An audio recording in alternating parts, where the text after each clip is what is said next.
Hello friends, welcome to our YouTube channel Bhavya tutorial. तो friends हमने या पूर्वर आपण मानक जो ओटीटी रो जहाँ सिलेबस है फिजिकल साइंस रो तो सही सिलेबस अनुसार आमे तीनोटी चैप्टर ऑलरेडी कंप्लीट कर सारे जो मैंने आम वीडियो देखुं निश्चय जानी पार्थे मुझे डिस्कसन कर प्रत्येक क्वेश्चन को डिस्कसन करके आंसर आड़ को जाऊँगी कहीं आपण मानकर कौन डाउट न रहू। तो या पूर्व जो तीनोटी first metal metalloid, second elements and compounds, third थिला वैलेंसी एंड इक्वेशन एमती थिला। तो एगुड़ा तीन टाक आम कर सारी जोटा कि 6टा वीडियो आम मानकर प्रति चैप्टर 2टी लेखाएं वीडियो मुझे प्रति थर आम आरंभ कर निहाती 60-70टा पाखापाखि क्वेश्चन पाठ आम डिस्कसन हो सारी। ओके आउरी मध्य अधिका भी गोटे चैप्टर अधिका भी होती जदि आपण मैंने वीडियो को देखी ना से वीडियो जाकि देखते ताकि आप डाउट क्लीयर होगा सहित आप क्वेश्चन पाई जाई परिबे सिलेक्शन क्वेश्चन ऊपर भी आप कहि परिबे। ओके अच्छा आ गुटे कथा हला कोन तेनु चैनल रे जदि आपण माने ए भली वीडियो पाइबा को चाहउछंती त चैनल टी को निश्चय सब्सक्राइब करंतु। सब्सक्राइब करी पाखटा बेल आइकन टू प्रेस करी ऑल नोटिफिकेशन क्लिक कले आपण माने हमर आगु को सुत समस्त वीडियो नोटिफिकेशन आपण मानको मिल परिबो। आज आमे 7 नंबर वीडियो हमर तो एथिरे आमे आज डिस्कशन करबा आ गुटे चैप्टर एसिड बेस सॉल्ट जोटा कि आपण माने समस्त पढ़ी आ विषय मध्य उड़ा अधिक समस्त जानी खाली आम क्वेश्चन तीनटा देखा और केतरा क्वेश्चन हो देखा तार आंसर गुड़िक करवा लेट करवानी जीवा माने क्लास क्वेश्चन कौन जाइए ना निम्नोक्त केउटी अम्लर प्रकृति नुहे। अच्छा आपण माने समस्त जानी अम्ल कौन जानी अम्ल केमिति लगे तार गुण कौन तो आमे माने साधारणतः जानी अम्लटा पाटी को खट्टा लगे नील लिटमस को नाली करे। ओके आउ कौन करे ना अम्ल जिते जल रे मिश्रित हो से कौन दिए H+ आयन दिए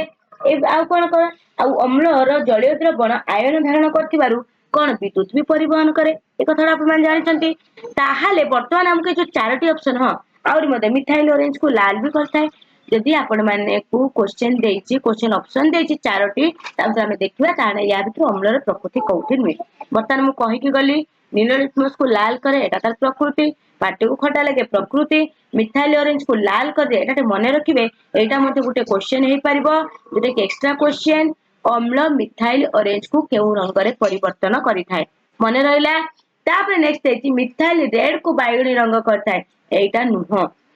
तेणु ऑप्शन नंबर डी हैला ए क्वेश्चन लो राइट आंसर। ओके अच्छा तापर जा नेक्स्ट क्वेश्चन देछि एक अम्लीय द्रवण रे मिथाइल रेड रंग कौन। अच्छा देखंतु प्रथम क्वेश्चन जे देखिले एटा भूल कथा सेटा प्रकृति नुह सेटा को हमको सेकंड क्वेश्चन ले देछि तबना हमको जानिबा को इजी होबे जे ताहाले अम्लीय द्रवण रे मिथाइल रेड रंगटा कौन। ओके ताने एठी होची ऑप्शन होची ऑप्शन जो 4टी देछि ता मध्य सठिक उत्तर होची लाल। एटा डायरेक्ट कथा आपण माने कहबा पड़ुची तने एठी कोर्स बुझेबाने तो आपण एटा बुझी दिबे। ओके नेक्स्ट क्वेश्चन को माने जिबा। नेक्स्ट क्वेश्चन कहछि निम्नोक्त केउटी क्षारीय द्रवण एबे अम्ल गला प्रकृति एबे क्षारीय द्रवण प्रकृति को आमे आसीबा। अच्छा आपण माने समस्त जानि छंती क्षारीय द्रवण पाटी को क्षारिया लागे। ओके आउ कोन ना क्षारीय द्रवण आम माने समस्त जानि छंती कोन करे OH- आयन दे थाए। ओके ए कथा भी आमे जानि छंती तो ए जो आउ गोटे कथा क्षार काहा को कुआ जाए ना जो क्षारक गुड़िक जल द्रवीभूत होती से गुड़िक भी क्षार कुआ जाए। तो कितना जिनस में एक्स्ट्रा एथि कहूची जदि आपण मानकु क्वेश्चन आसी जाए ताले आपण मानकु कोनोसी असुविधा हबनी आराम से क्वेश्चन दे एक्स्ट्रा क्वेश्चन या बाबद भी आसी जाए ताले आपण आराम से अटेम्प्ट नै परिबे। ओके ताले बर्तमान हमें उसको देखिबा एतर कोन कोन हमको देछि हमें आंसर टी को खोजिबा तो देछि एहा मिथाइल ऑरेंज को हलदिया रंग रे परिणत करे। ऑप्शन जो ए देछि बी देछि मिथाइल रेड को हलदिया रंग रे परिणत करे। ओके तापर देछि एहा फेनोल्फ्थालीन गोलापी कर दिए एहा हलदी पानी को नील कर दिए। अच्छा देखिले जेतले आपण माने देखिथिबे आमे तो खाइबा खाउछन बा गोटे आमे ड्रेस व्हाइट कलर ड्रेस आपण समझे स्कूल गला स्कूल ड्रेस जो पिंधुतिले आपण को थिबो एते माने एक्सपीरियंस थिबो जेतले किछि जे लागि जाय हलदी रंग लागि जाय कोन जेतले आमे सफा करंती खार तुम कोड माने सर्फ सफा करनी जो आमे डिटर्जेंट सफा करंती से डिटर्जेंट को क्षार थाए सेटा कोन नील कर दिए जो सफा करदे आप नजर करते ना कि कलर कर दिए तो आराम से क्वेश्चन लू देखिए आप जाई सारे कि ऑप्शन डी हूँ यार प्रकृति नुहे ओके बाकी हूँ मित क्षारटा मिथाइल ऑरेंज को हलदिया रंग परिणत करे मिथाइल रेड को हलदिया रंग परिणत करे फेनोल्फथालीन को गोलापी कर दिए ओके 4 नंबर क्वेश्चन को दिबे जिबे देखा कौन देछि एक द्रवण ए को गोटे द्रवण ता ना हला ए हला से ए को आम कौन करबा ना हलदी पानी में मिसई दबारु द्रव्यटी लोहित बादामी रंग को बदली देला ओके ताले ए द्रवणटी कौन जदि ए द्रवणटी गोटे द्रवण अछि देखो सपोज एरा गोटे द्रवण अछि ए द्रवण को आम नहीं कि द्रवण ना हला ए ठीक अछि ताकू नहीं कि आम कौन करबा ना हलदी पानी एथर अछि हलदी पानी आम मिसई देला परे तार रंग चेंज हो गला है कि हलदी पानी रंग चेंज बादामी रंग को माने कन्वर्ट हो गला ताहले ए जो ए द्रवणटी कौन थिला आप माने चिंता कले जेहेतु एटा बादामी रंग को परिवर्तन हेछि तेनु एटा कौन हेतिबो निजे चिंता करी जानि परिबे निहाती भाबरे एटा उठे कौन ना क्षारीयटी बुझी पाइले कि नहीं तेनु एटा होछि क्षारीय मने रहिला तापर आमे जिबा नेक्स्ट क्वेश्चन को नेक्स्ट क्वेश्चन देछि कोन नेक्स्ट क्वेश्चन देला ओके यार ऑप्शन होछि बी हैला राइट आंसर लगे दिए तब नेक्स्ट कहला लाल लिटमस कागज को नील करूथा द्रवणटी कौन एटा भी आपनकर डायरेक्ट एबे मु कहि कि जस्ट गली ना कोन लाल लिटमस कागज को नील करूथा द्रवणटी अच्छा ये क्वेश्चन लो मते सठिक उत्तर होछि बी जोटा कि क्षारीय देछि एटा होछि डायरेक्ट क्वेश्चन लो आंसर ता अपन जानछंती लाल लिटमस कागज नील करूथा द्रवण होछि क्षारीय तापरे थालोफाइटा नामक शैवाल निम्नोक्त केउटी प्रस्तुत हुए एटा भी किसी बुझीबार नहीं थालोफाइटा नामक शैवाल लिटमस द्रवण ही प्रस्तुत होता है देखो ये आमको टिके टिके कन्फ्यूज तो करे पारे फेनोल्फथालीन देछि मिथाइल ऑरेंज देछि जदि आमे भलो से पढ़ी नथिबा ताहाले हमको तो कन्फ्यूज आमे निश्चय भाबरे हे परिबा हैला तापर आमे जिबा 7 नंबर क्वेश्चन को 7 नंबर कोन कहछि देखिबा 7 नंबर कहला कहछि निम्नोक्त उक्ति गुड़िक मध्य केउटी एक भूल उक्ति देखंतु ए क्वेश्चन देछि समस्त क्षारक एक क्षार अच्छा तापर देछि NaOH एक क्षार समस्त क्षार क्षारक उपरोक्त समस्त उक्ति ठीक कहछि अच्छा या भितरु कहछि केउटी एक भूल उक्ति अच्छा कहिले देखि समस्त क्षारक एक क्षार ना समस्त क्षार हैला क्षारक कहिले ठीक ना मु एबे टिके पूर्व कहि कि गली क्षार काहा को कुआ जाय कहली ना जेउ क्षारक गुड़िक जलन द्रवीभूत होती से गुड़िक क्षार कुआ जाए हैला तेणु जेउ क्षारक गुड़िक जलन द्रवीभूत होती तामाने आमे कहि परबानी कि समस्त क्षारक एक क्षार समस्त क्षार हैला क्षारक तेणु एठा आमे कोन कहबा ऑप्शन ए हैला एठारे कोन ना भूल ओके बाकी NaOH तो गोटे क्षार आप जानते कि आयन अच्छी जो Na+OH- ठीक अच्छी समस्त क्षार क्षारक तेणु ये गला तापर नेक्स्ट क्वेश्चन आमे आछबा 8 नंबर क्वेश्चन कोछि निम्नोक्त केउटी एक प्राकृतिक वर्ण सूचक नुहे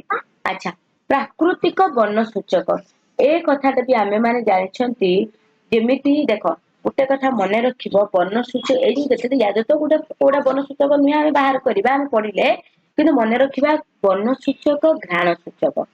देखो घ्राण सूचक आमे काहा को यूज करले पढिले मन थिबो ना घ्राण सूचक एबे क्वेश्चन भी आसी पारे एक्स्ट्रा क्वेश्चन मु टिके कहि दोछि ध्यान देबे घ्राण सूचक हमको पियाज ऊपर व्यवहार पियाज को पियाज ऊपर पियाज को आमे व्यवहार करथले किंतु वर्ण सूचक आमे या भीतर के कोडा कोडा नेथिले हळदी की नेथिले लिटमस द्रवण को नेथिले लाल बंधा कोई पत्र नेथिले किंतु पियाज को आमे नै न पियाज टी होची गुटे कोन घ्राण सूचक टे तनो ऑप्शन नंबर डी हैला यार करेक्ट आंसर तर पियाज होची वर्ण सूचक ओके तापर नेक्स्ट क्वेश्चन देई देई छै देखो तो दे जे निम्नोक्त केउटी एक घ्राण सूचक नुहे ओके अच्छा एठारे मध्य क्वेश्चन देखंतु एई या भीतर मध्य पेटुनिया देखले ना ए पेटुनिया होची गुटे वर्ण सूचक एटा घ्राण सूचक नुहे किंतु पियाज भानिला लवंग तेल एगुडा होची घ्राण सूचक किंतु पेटुनिया गुटे वर्ण सूचक माने रहइबो कि नाही अच्छा एते तन ऑप्शन होता हम क्वेश्चन अनुसार ऑप्शन होची सी होची करेक्ट आंसर तापर कछि निम्नोक्त केउटी एक संश्लेषित देखो आपण क्वेश्चन दुईट लैंग्वेज आसबो इंग्लिश आ ओडिया मु ओडिया रे एथि पई कहूची कारण आपण माने जो पढिचन 10th क्लास पढचती बा करचती तो आपण माने क्लियर अछंती बाकी आपण कोन प्रॉब्लम हबनी बुझिया पई टर्म भी ठीक है सेठी इंग्लिश तो सेठी उडा आपण चाहिले भी इंग्लिश को पढ़ी के क्वेश्चन आंसर भी दे परिबे तो बुझिथवा हमको दरकार निम्नोक्त केउटी एक संश्लेषित वर्ण सूचक नुहे अच्छा ठीक अछि देखो संश्लेषित वर्ण सूचक आपण मान जानि छथि गोटे हला प्राकृतिक वर्ण सूचक आ गोटे होछ संश्लेषित वर्ण सूचक तो या भितर ए जो चारटी ऑप्शन हमको देइछि या भितर केउटा संश्लेषित वर्ण सूचक नुहे ता माने प्राकृतिक वर्ण सूचक ओके तो मने रखिबा या भितरु जेरानियम जेरानियम होछ गोटे प्राकृतिक वर्ण सूचक एटा संश्लेषित वर्ण सूचक नुहे बाकी जोरला फेनोल्फथानिन फेनोल्फथालिन मिथाइल रेड आ मिथाइल ऑरेंज ए गुड़िक सब कौन संश्लेषित वर्ण सूचक ओके क्लियर है थर तापर जिबा तो ऑप्शन नंबर डी है करेक्ट आंसर जेरानियम ठीक अछि तापर से नेक्स्ट क्वेश्चन निम्नोक्त मध्यरु केउटी सर्वाधिक दुर्बल क्षारक सबुठार दुर्बल क्षारक किए या बिता देखो ए सबु जाक क्षारक ही देछि किंतु सबुठार दुर्बल क्षारक किए देखो आमे जानिचंती अपेक्षाकृत भावे दुर्बल धातुर जोगुडाक दुर्बल धातु होता है आम मैंने देखी पढ़ी जो धातुर क्रम या पूर्व भिडियो मु पढ़े धातुर क्रम प्रतिक्रियाशीलतार क्रम मु पढ़े मेटाल और नॉन मेटाल जो पढ़ाऊली जदि आपण मैंने चाहिए जाकि से भिडियो टी देखी पारे तो सबुठारु जी कौन होता है ना दुर्बल धातु होता है तेणु दुर्बल धातुर क्षारक ही दुर्बल है ओके जेमती आमे जानिछंती पोटासियम हैला सोडियम हैला मैग्नीशियम हैला कैल्शियम हैला तो ये जो हमको देछि चारोटी देछि कोन देछि या भीतर कोटा कोटा अछि मौलिक जे आमे देखिबा सोडियम अछि पोटासियम अछि मैग्नीशियम अछि कैल्शियम अछि तो ये चारोटी रु धातुर क्रम अनुसार यदि आमे जिबा ताहाले सबुठारु कम क्रियाशील के मैग्नीशियम तेणु एठारे दुर्बल क्षारक के ना होछि अमेरिका मैग्नीशियम हाइड्रोक्साइड होछि दुर्बल क्षारक ओके मने रहला कथाटा तो एटा को जमा भूलिबेनी तो बहुत इंपोर्टेंट आज जो पढ़ला बेले मते कहितिले तो समस्त टिके देखिके जिबे कि हमर केउ गुडाक धातुर प्रतिक्रियाशीलतार अनुक्रम टिके देखिके जिबे ओके अच्छा तापर आमे जिबा कोन देखंतु देछि केउटी एक दुर्बल अम्ल कोड दे देखंतु एटा मते गोटे क्वेश्चन टिए सेमिति भाबरा आमे को लक्ष्य करबा देखु देछि H2SO4 HCl मतलब हाइड्रोक्लोरिक एसिड पुन देछि कोन HNO3 CH3COOH पुन एथिरे मध्य क्वेश्चन सॉरी ए क्वेश्चन ले आंसर टी मध्य सबुठारु यदि दुर्बल अम्ल आमे देखिबा कोटा ना ए बी ऑप्शन टी ओके तापर नेक्स्ट क्वेश्चन बा 14 नंबर 14 नंबर कहछि निम्नोक्त मध्य केउटी अलगा देखो एठी देछि कोन ना H2CO3 देछि H2C2O4 HCOOH HCl तो या भीतर केउटी अलगा देखो या भीतर एटा गोटी अम्लटीए ध्यान देबे क्वेश्चन किंतु ए जो चारोटी गोटे मिनिट एटा गोटी कोन अम्लटीए तो आमे समस्त जानि चंती HCl गोटी कोन सबुठारु यदि देखिबा हमें स्ट्रांग एसिड तो बाकी जो तीनोटी देछि ये तीनोटी हला कोन वीक एसिड तो ऑप्शन होची बी हला करेक्ट आंसर हबो एई बेसिस रे हला तापर हमें जिबा 15 नंबर क्वेश्चन 15 नंबर देछि निम्नोक्त मध्यरु केउटी अम्लीय गुण प्रदर्शन करे नै या मध्यरु केउ ऑप्शन टी अम्लीय गुण प्रदर्शन करे नाही देखो देछि शुष्क HCl गैस माने शुष्क हाइड्रोक्लोरिक गैस और देछि आर्द्र HCl गैस HCl द्रवण तरल H2SO4 तमाने या भीतर कोउटी अम्लीय गुण माने आमे जानतो साधारणतः HCl अम्ल ठीक ना तमाने या भीतर केउटी अम्लीय गुण प्रदर्शन करेनी देखंतु जो शुष्क HCl गैस ना ये अम्लीय गुण प्रदर्शन करेनी काहे के करेनी जेहेतु ये शुष्क गैस शुष्क हाइड्रोक्लोरिक एसिड गैस तो या भीतर H+ आयन न थाए बुझी पाइले कि नहीं एथिरे कोन न थाए H+ आयन न थिबारु ताहा अम्लीय गुण प्रदर्शन करे नाही बाकी आद्र करिबो एसीएल द्रवण करिबो तरल H2 सेवन को बाकी एथे करिबो ना।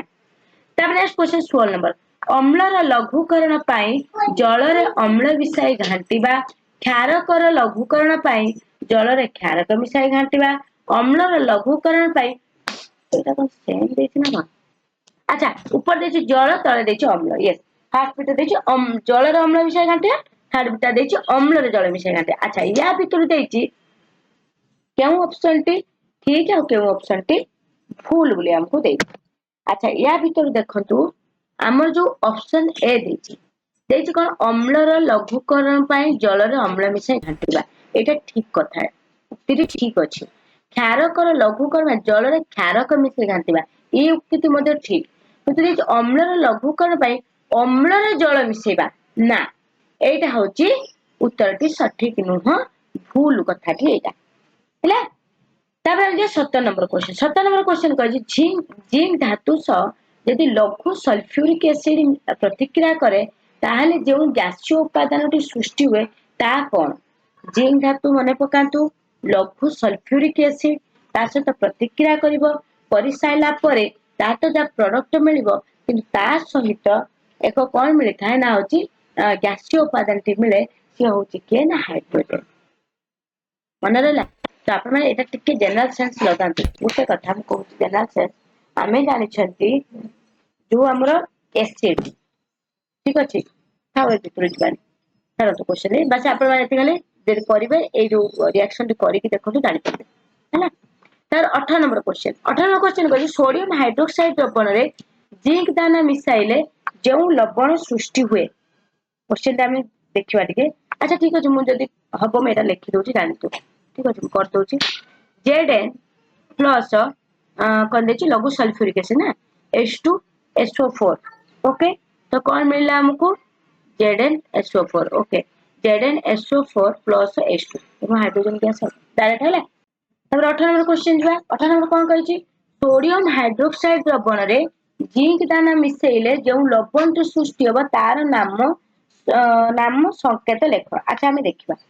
करिके देखिबा जानि परिबा कोन सृष्टि होछि 2NaOH sodium hydroxide plus zinc ठीक अछि। तो जदि हमें को मिसेइले दुईटा को तो एको मिसेइ सारला परे हमर कोन सृष्टि हबो ना देखंतु तो कोन हबो ना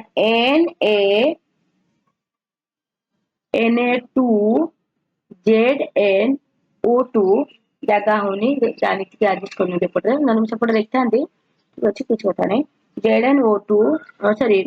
NaZnO2 प्लस हमर कोन हबो ठीक हारिबो H2 ओके तो कोन हबो ना H2 तो जो लवण सृष्टि हला कोन हला ना Na2ZnO2 ओके तो सोडियम जिंक हला तो ऑप्शन नंबर एटा कोटा रहछि बी तो ऑप्शन नंबर बी हला करेक्ट आंसर। तब 19 नंबर क्वेश्चन कहला चूर्ण पानी मध्य देई अधिक परिमाण रे जदि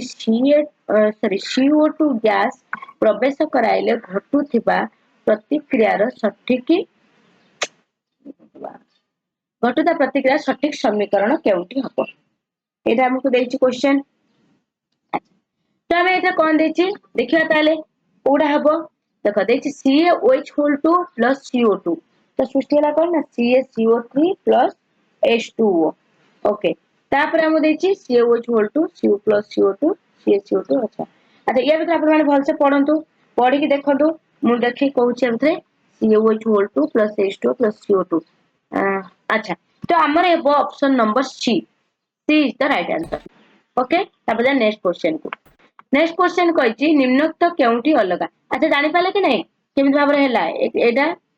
जानि हैला ना चूर्ण पानी रहला चूर्ण पानी संगे आपण जानछथि तादर कोन परेला कोन प्रवेश करला चूर्ण पानी रहिछि तापर हम प्लस H2O ठीक अछि तापर अछि कोन प्लस CO2 गैस प्रवेश करे तो हमको मिलला कोन HCO3 sorry CaHCO3 whole 2 okay. अच्छा तापर देछि 20 नंबर क्वेश्चन कला निम्नोक्त केउंटी अलगा। अच्छा चूर्ण पत्थर चक मार्बल कली चूर्ण ओके देखो या भितरे आमे कहि परिबा कोउटा अलगा हेबो ना ऑप्शन नंबर डी ता होछि अलगा जेटा कि कली चूर्ण हैला काहे कि देखो चूर्ण पत्थर चक मार्बल ये जदि आमे तीनटा को देखिबा तो यार संकेत कौन रोची ना CaCO3 मन रहा चूर्ण पत्थर कैल्शियम कार्बोनेट मार्बल से कैल्शियम कार्बोनेट रहिबो चौक सेटा रहिबो किंतु कली चूर्ण होची कौन होची CaO मन रहा कि नहीं गला 20 नंबर बुझीला थर अच्छा तापर आमे जिबा नेक्स्ट क्वेश्चन को 21 नंबर क्वेश्चन 21 नंबर क्वेश्चन कहला Na2CO3 plus 2HCl अच्छा अपन माने ऑप्शन पढ़ी देले मु भी देखि दउ अपन माने देखि दउ गोटे मिनिट बा 2 सेकंड 5 सेकंड जहा लागे देखो देखि तब अपन माने answer कहूची Na2CO3 plus 2HCl NaCl plus H2O plus CO2 NaCO3 तब plus HCl NaCl okay H2O CO2 अच्छा तो ये जो क्वेश्चन टी देई छै आज्ञा लिखिछि आ भितर कोउटा ठीक आ कोउटा भूल ना दुईटी जाक ठीक ना दुईटी जाक भूल तो ये क्वेश्चन ले देखंतु आपण माने पढि आसंतु देखो पूरा कोनोसी एथिरे हम भूल पाइली नाही एथिरे दुईटी जाक ऑप्शन ठीक अछि हला तनो आमे जदी देखबा तनो कोउठी अछि ऑप्शन नंबर सी हला राइट आंसर देखो निजे Na2CO3 2HCl तर वर्तमान Na कहा से रिएक्ट कला जाई कि क्लोरीन सहित NaCl मिलला गोटे लवण टे आ कोन मिलला हमकु H2O plus carbon dioxide gas आकार मिलला H2O हमको लिक्विड आकार मिलला ठीक अछि तो तापर देखो नेक्स्ट दे सोडियम हाइड्रोजन कार्बोनेट एटा जोटा कोन ता HCl से तमे रिएक्ट करले हमको मिलला कोन NaCl plus H2O plus CO2 तने जो कोनोस भी भूल नाही तो दुटी जाक ठीक अछि ओके तापर निम्नोक्त केउटी एक प्रशमन प्रतिक्रिया हैला देखो दो प्रशमन प्रतिक्रिया देछि NaOH aqueous plus HCl NaCl plus H2O okay प्रशमन प्रतिक्रिया तो एठी देखंतु गोटे जिंस आमे जाने प्रशमन काहा को कहती ना अम्ल प्लस क्षार कोन हमकु मिले लवण प्लस जल ओके यहा को तो प्रशमन प्रतिक्रिया कहती ना देखो एठी सब जगह रे लक्ष्य करंतु क्षार प्लस लवण एटा उठे क्षार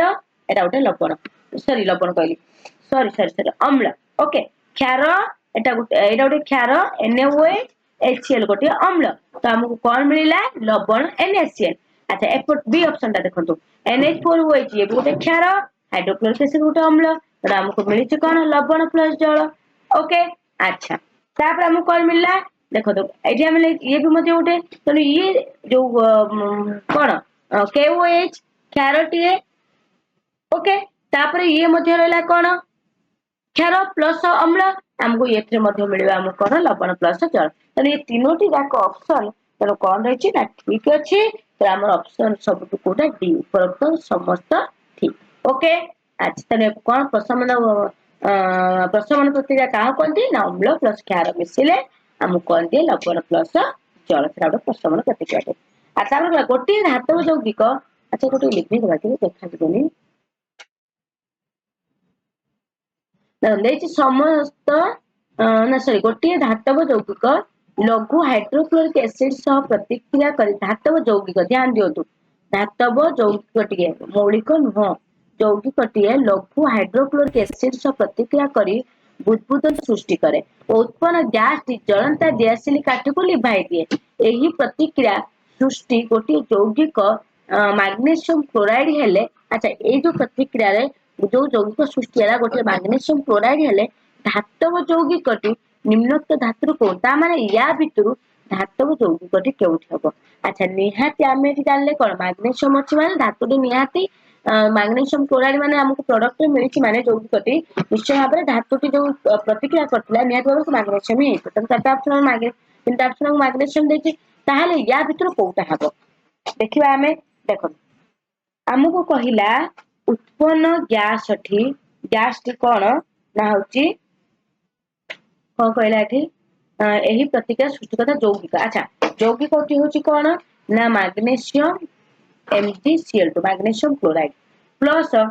देखिया ताले हमें ए तीनोटी जाक एटा अच्छा एटा केमि आंसर बाहर करबा हमें बर्तन गोटे गोटे करके नेकी देखिबा कोन हमको बाहर छ रिजल्ट तापर हमें जानि परिबा अच्छा कोन देला फास्ट हमें नबा MgCO3 ओके MgCO3 प्लस का सहित कहछि लघु हाइड्रोक्लोरिक एसिड HCl सहित कहछि हैला हमर कोन सृष्टि हबो MgCl2 प्लस MgCl2 सृष्टि हैला तापर कोन सृष्टि हबो आउ कोन रहला H2O प्लस CO2 ओके एटा हमर सृष्टि हैला मन रहला कि नहीं अच्छा तापरे आमे जदि आउ गोटिए देखिबा देखो एठी देखिबा आउ गोटिए देखिबा MgHCO3 होल 2 देखिबा ताले कौन सृष्टि हमको सॉरी HCl से रिएक्ट करना है प्लस HCl तो कौन मिलिला हमको MgCl2 ओके तो कौन मिलिबो MgCl2 plus plus H2O okay 2H2O plus CO2 देखो ये दीटा जाक हमको जहाँ बेले जे ऑप्शन चूज करिया पड़िबो तो ये देखो गोटे फर्स्ट ऑप्शन है MgCO3 सेकंड ऑप्शन है MgCO3 होल 2 थर्ड ऑप्शन है उभय ए बी आमे देखो ये जानी गले दीटा जाक हम जो रिएक्शन करेले निहाती ए आउ बी ही करेक्ट आंसर काहे एठी जो गैस बाचे कार्बन डाइऑक्साइड एटा ही कोन करे जो बुदबुद सृष्टि करे आ गैस ए जो गैस टी जलंता गैस काठ को लिभे दे आमे जानि कतला तेनो एटी कोटा हबो ना उभय ए आउ बी हैला करेक्ट आंसर ओके तेनो एटा कोडी ऑप्शन नंबर सी मन हला कि नहीं तापर आमे जिबा 24 नंबर क्वेश्चन को 24 नंबर कहला ग्लूकोजर जलीय द्रवण विद्युत परिवहन करे नाही यार कारण कोन आमे जानछे अम्लीय जलीय द्रवण विद्युत परिवहन किंतु ग्लूकोजर जलीय द्रवण काई विद्युत परिवहन करेनी पछे या जल द्रवीभूत हुए नाही या एक संयोजक यौगिक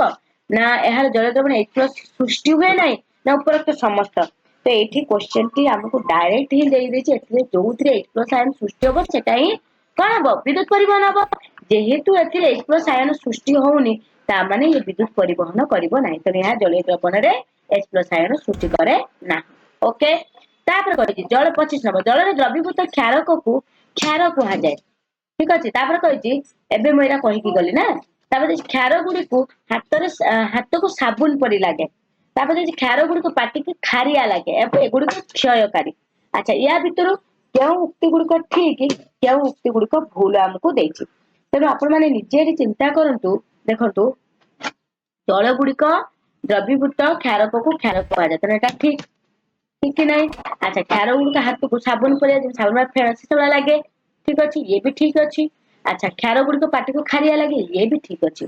ओके अच्छा कहूची तो ऑप्शन जदि हमें देखिबा याद सी प्रत्येक उक्ति ठीक ओके तापर हमें नेक्स्ट क्वेश्चन को जिबा नेक्स्ट क्वेश्चन है 26 नंबर क्वेश्चन तो पड़ेला 26 नंबर क्वेश्चन कौन देछि देखिबा ता पूर्व पिला माने प्लीज वीडियो टिके लाइक कर दियो शेयर भी करो ठीक अछि जदि लाइक न करियो तो मते भल लागियो कि पढ़ा तो भल लागिला कि नाही बुझी पाइले कि नाही तो लाइक भी निश्चय करो तो फ्रेंड मानो को भी शेयर करो यदि चैनल को सब्सक्राइब ए जाय करिनो ता चैनल को सब्सक्राइब मन को पेटे कर दबो ठीक अछि अच्छा 26 नंबर देखो निम्नलिखित केउ परिस्थिति रे नील लिटमस कागज लाल हेबो केउ परिस्थिति देखो तो आर्द्र HCl गैस शुष्क लिटमस कागज संस्पर्श आसले ना शुष्क HCl गैस आर्द्र लिटमस कागज संस्पर्श आसले ना उभय ए ओ बी ना उपरोक्त कौनसी भी नुह देखंतु एठी हमको दीटा ऑप्शन जाको राइट अछि आर्द्र HCl गैस शुष्क लिटमस कागज संस्पर्श आसले भी हबो शुष्क HCl गैस आर्द्र लिटमस कागज एका कथा उल्टा पलटा होइछिता तो उभय ए ओ बी हैला correct answer option number C okay तर मने रखिबे देखतो गोटे कथा म कहि दोछि HCl गैस कौनसी भी परिस्थिति रे जल संस्पर्श रे आसिला माने ही से कोन करिवो ना H+ आयन सृष्टि करिवो तने H+ आयन सृष्टि हबो आउ ता अम्लीय गुण प्रदर्शन करिवो तो जे कोन परिस्थिति रे भी ओके तापर हम इसबा नेक्स्ट क्वेश्चन 27 नंबर पे 27 नंबर कला निम्नोक्त केउटी वायु आर्द्रता अधिक थिले वायु को शुष्क करे पय व्यवहार करे एटा मते डायरेक्ट क्वेश्चन दिए मु डायरेक्ट आंसर यार कोन दोछि ठीक अछि तो यार आंसर हो आपण मानकर कोठी ना CSCl2 बडा के प्रथम ऑप्शन आपण मानके देछि है ना अच्छा तापर कहले अणुर लघुकर सॉरी अणु कहि देली अम्ल हो अम्लर लघुकरण द्वारा कोन होय तो अम्ल को हमें लघुकरण करके सेते बळे कोन होय तो देखंतु देछि जल रे एक आयतन प्रति H3O+ आयन घनता बढ़ी जाए ना एटा ठीक नहीं अच्छा तापर ଜଳରେ ଏକକ ଆୟତନ ପ୍ରତି H3O ପ୍ଲସ ଆୟନର ଗାରତା ହ୍ରାସ ପାଏ। ହଁ, ଯେତେବେଳେ ଲଘୁକରଣ ବଢିଯାଏ ସେତେବେଳେ ଯୋଉ ଜଳରେ ଏକକ ଆୟତନ ପ୍ରତି H3O ପ୍ଲସ ଆୟନର ଗାରତାଟା ହ୍ରାସ ପାଇଯାଏ ହେଲା। ତ ଏଇଟା ହେଲା ଲଘୁକରଣ ହେଲେ ଏହା ହିଁ ହୋଇଥାଏ। ତାପରେ ଆମେ ଯିବା 29 ନମ୍ବର କ୍ୱେଶ୍ଚନ କୁ। 29 ନମ୍ବର କ୍ୱେଶ୍ଚନ କହିଲା କ୍ଷାରର ଲଘୁକରଣ ଦ୍ଵାରା କଣ ହୁଏ? ଆଚ୍ଛା, ଆମେ ତ ଅମ୍ଳର ଲଘୁକରଣ ଜାଣିଲେ, ଏବେ କ୍ଷାରକୁ ଯିବା। ଆଚ୍ଛା, କ୍ଷାରର ଲଘୁକରଣ ହେଲେ କଣ ହବ ନା ଦେଇଛି ଜଳରେ ଏକ ଆୟତନ ପ୍ରତି OH ମାଇନସ ଆୟନ ଗାରତା ବୃଦ୍ଧି ପାଏ। ଜଳରେ ଏକକ ଆୟତନ ପ୍ରତି H ପ୍ଲସ ଆୟନ ଗାରତା ହ୍ରାସ ପାଏ। ଜଳରେ ଏକକ ଆୟତନ ପ୍ରତି OH ମାଇନସ, ହଁ ଆମେ ତ କ୍ଷାର ଦେଖୁଛନ୍ତି ନା, ତ ଅପସନ ବି ଟା ତ ପୁରା କାଟିଦିଅ କାହିଁକି H ପ୍ଲସ ଦେଇଛି। ଠିକ ଅଛି। ଆଚ୍ଛା, ତାପରେ ଅପସନ ଏ ଟା ଦେଇଛି କଣ ଦେଖନ୍ତୁ, ଗାଢତା ବୃଦ୍ଧି ପାଏ ହ୍ରାସ ପାଏ। ତେଣୁ ଯେତେବେଳେ ଲଘୁକରଣ ଏଠି ହବ ସେଇ କ୍ଷେତ୍ରରେ କଣ ହବ ନା ଗାଢଟା ଏଥିରେ କଣ ହବ ନା ହ୍ରାସ ପାଇଯିବ। ମନେ ରହିଲା ନା ନାଇଁ? ଠିକ ଅଛି। ତାପରେ ଆମେ ଦେଖିବା ନେକ୍ସଟ କ୍ୱେଶ୍ଚନ କୁ ଆମେ ଯିବା। ନେକ୍ସଟ କ୍ୱେଶ୍ଚନ ଦେଇଛି ନିମ୍ନୋକ୍ତ କେଉଁଟି, ଅପସନ ଏଠି କୋଉଟା ହବ? ସିଟା ହେଲା। ନିମ୍ନୋକ୍ତ କେଉଁଟି ଏକ ସାର୍ବଜନୀନ ସୂଚକ? ଏବେ ଟିକେ ପୂର୍ବରୁ କହିକି ଯାଇଥିଲି ନା, ସାର୍ବଜନୀନ ସୂଚକ କୋଉଟା? ନା ସାର୍ବଜନୀନ ସୂଚକ କହିନି ହେଲା। ସାର୍ବଜନୀନ ସୂଚକ କୋଉଟା ତାହେଲେ? ପିଏଚ କାଗଜ। ଓକେ, ତ ପିଏଚ କାଗଜ ହଉଛି ଗୋଟେ ସାର୍ବଜନୀନ ସୂଚକ। ପିଏଚ ତାହାର କେତେ ହବ ସେ ଅନୁସାରେ ଆମେ ଜାଣିପାରିବା ଏଇ ଅମ୍ଳର ଗାଢଟା କେତେ। ଅଧିକ ଗାଢତା ଯୁକ୍ତ କି କମ ଅମ୍ଳୀୟ କି ବେଶୀ ସବଳ ଅମ୍ଳ କି ଦୁର୍ବଳ ଅମ୍ଳ କି ସବଳ କ୍ଷାର କି ଦୁର୍ବଳ କ୍ଷାର, ଏଇଟା ମଧ୍ୟ ଆମେ କୋଉଠୁ ଜାଣିପାରିବା ନା ପିଏଚ କାଗଜ ଦ୍ଵାରା। ଓକେ, ତ ପିଏଚ ଆମେ ଜାଣନ୍ତି ନା। ଆଉ ଗୋଟେ ଭିଡିଓ ନେଇ ଆସିବି, ପିଲାମାନେ ମନେ ରଖିବ, ନିଶ୍ଚୟ କ୍ଲାସ ଟି କରିବାକୁ ଚେଷ୍ଟା କରିବ। ଯେତେ ବି ଆମକୁ ବୁକ୍ ରେ ସବୁ ରହିଛି ନା 10th କ୍ଲାସ ବୁକ୍ ରେ ଯୋଉ ଯୋଉ ଗୁଡିକ ଦେଇଛି, ଟମାଟୋ ହେଲା, ତମର ଦହି ହେଲା, ଆଉ ଯୋଉ କୁକୁଡି ଦଂଶନ କଲେ ହେଲା, ସବୁଥିରେ ବା ରକ୍ତରେ ତାହାର କେତେ ପିଏଚ ସବୁ ଯାକ ଡିସକସନ କରେଇଦେବି। ଓକେ, ତ ଭିଡିଓଟାକୁ ନିଶ୍ଚୟ ଦେଖିବ। ଯଦି ଲାଷ୍ଟ ଭିଡିଓ ଦେଖିବ ବହୁତ ସାରା ଧନ୍ୟବାଦ। ଥ୍ୟାଙ୍କ ୟୁ ପିଲାମାନେ। ଭିଡିଓଟିକୁ କଣ୍ଟିନ୍ୟୁ କର। ନିଶ୍ଚୟ ଭାବରେ ଆଗକୁ ମୁଁ ଆହୁରି ଭଲ ଭଲ କ୍ଲାସ, ୟା ପରେ ଆମେ ସରିଗଲା ପରେ ଆମେ ଲାଇଫ ସାଇନ୍ସ ବିଷୟ ନେଇ ଆସିବି। ଟାଇମ ବହୁତ ଲିମିଟେଡ ଅଛି, ତେଣୁ ଟ୍ରାଏ କରିବା ଆମେ ଜଲ୍ଦି ଜଲ୍ଦି 2-2 ଭିଡିଓ କରିକି ସାରିବା ପାଇଁ। Thank you. ନେକ୍ସଟ ଭିଡିଓ ଆପଣଙ୍କ ସହ ଦେଖା ହବ। Bye bye.